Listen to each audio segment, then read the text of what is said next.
Hi dears, welcome back. ഇന്ന് കേക്കിന് മുകളിൽ എങ്ങനെയാണ് ലെപ്പേർഡ് പ്രിൻ്റ് അല്ലെങ്കിൽ വെബ് ഡിസൈൻ കൊടുക്കുക എന്നാണ് ഷെയർ ചെയ്യുന്നത്.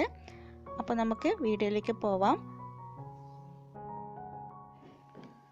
അപ്പോൾ അതിനായിട്ട് ഞാനിവിടെ ന്യൂട്രൽ ഗ്ലേസ് ആണ് എടുത്തിട്ടുള്ളത്. ഇത് നമുക്ക് എല്ലാ ബേക്കിംഗ് ഷോപ്പിലും അവൈലബിൾ ആണ്. ഇപ്പോൾ ഈ ഒരു ബോട്ടിലിന് 80 രൂപയാണ് റേറ്റ് വന്നത്. ഇപ്പോൾ ഈ ഒരു ബോട്ടിൽ നിറയൊന്നും ഉണ്ടായിരുന്നില്ല, ഇത്രയും ഭാഗം മാത്രമാണ് ഉണ്ടായിരുന്നത്. ഇനി ഇതിൽ നിന്നും ഒരു 25 ഗ്രാം നമുക്കൊരു ബൗളിലേക്ക് മാറ്റി കൊടുക്കാം. വെയിനിങ് മെഷീൻ ഉള്ളവർ അതിലെടുക്കുക, ഇല്ലാത്തവർക്കായിട്ട് സ്പൂണിൽ മെഷർ ചെയ്യുന്നപ്പോൾ ഇതേപോലെ 1 ടേബിൾ സ്പൂണും പിന്നെ ഒരു 1/2 ടേബിൾ സ്പൂണാണ് ഉണ്ടായിരുന്നത്.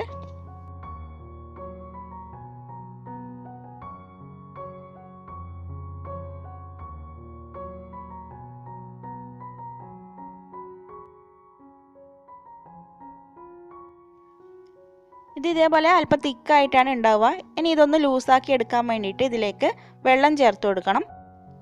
അപ്പോൾ സാധാരണ പച്ചവെള്ളമാണ് ഉപയോഗിക്കേണ്ടത്. അപ്പോൾ ഞാനിവിടെ 1 ടേബിൾ സ്പൂൺ വെള്ളം എടുത്തു വെച്ചിട്ടുണ്ട്. ഗ്രാം അളവിലാണെങ്കിൽ ഒരു 8 ഗ്രാം ഉണ്ടാവും. അപ്പോൾ ആദ്യം തന്നെ മുഴുവനായിട്ട് ഒഴിച്ച് കൊടുക്കാതെ കുറച്ച് കുറച്ചായിട്ട് ഒഴിച്ചിട്ട് നന്നായിട്ട് ഇതേപോലെ സ്പൂൺ വെച്ച് മിക്സ് ചെയ്തെടുക്കാം.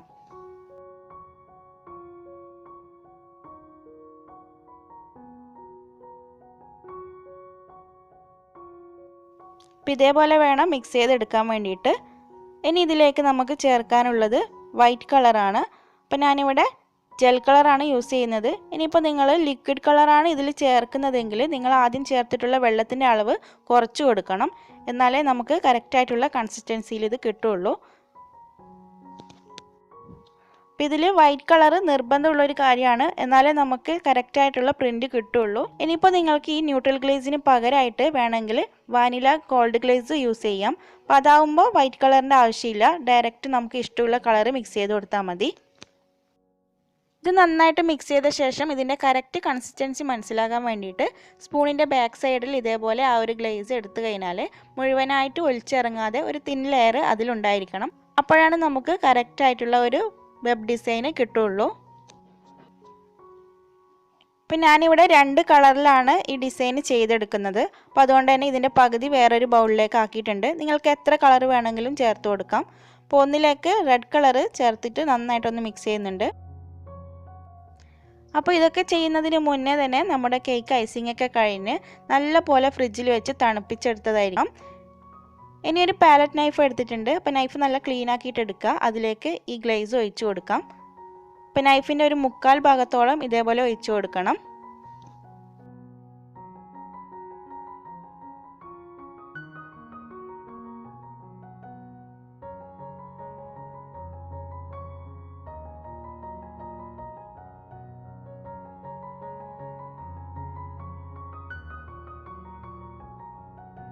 അപ്പോൾ നമ്മുടെ കേക്ക് ഇവിടെ നന്നായിട്ട് തണുപ്പിച്ചെടുത്തിട്ടുണ്ട്. അതിന് മുകളിലേക്ക് ചോക്ലേറ്റ് ഗനാഷാണ് ഒഴിച്ചു കൊടുക്കുന്നത്.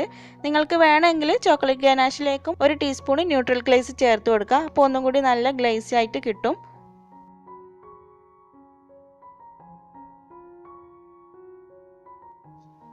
അപ്പോൾ ഗനാഷ് എല്ലാ സൈഡിലേക്കും ആക്കിയതിന് ശേഷം ഉടനെ തന്നെ പാലറ്റ് നൈഫ് എടുത്തിട്ട് ഒരു സൈഡിൽ ഇതേപോലെ വെച്ചിട്ട് ചെറുതായിട്ട് പ്രസ് ചെയ്തിട്ട് ഇതേപോലെ ഒന്ന് വലിച്ചു കൊടുക്കുക. അപ്പോൾ കൂടുതലായിട്ട് പ്രസ് ചെയ്ത് കഴിഞ്ഞാൽ ആ ഗനാഷൊക്കെ അങ്ങ് നീങ്ങിപ്പോവും. ഒറ്റത്തവണ മാത്രമേ ഇതേപോലെ വലിച്ചു കൊടുക്കാൻ പറ്റുള്ളൂ.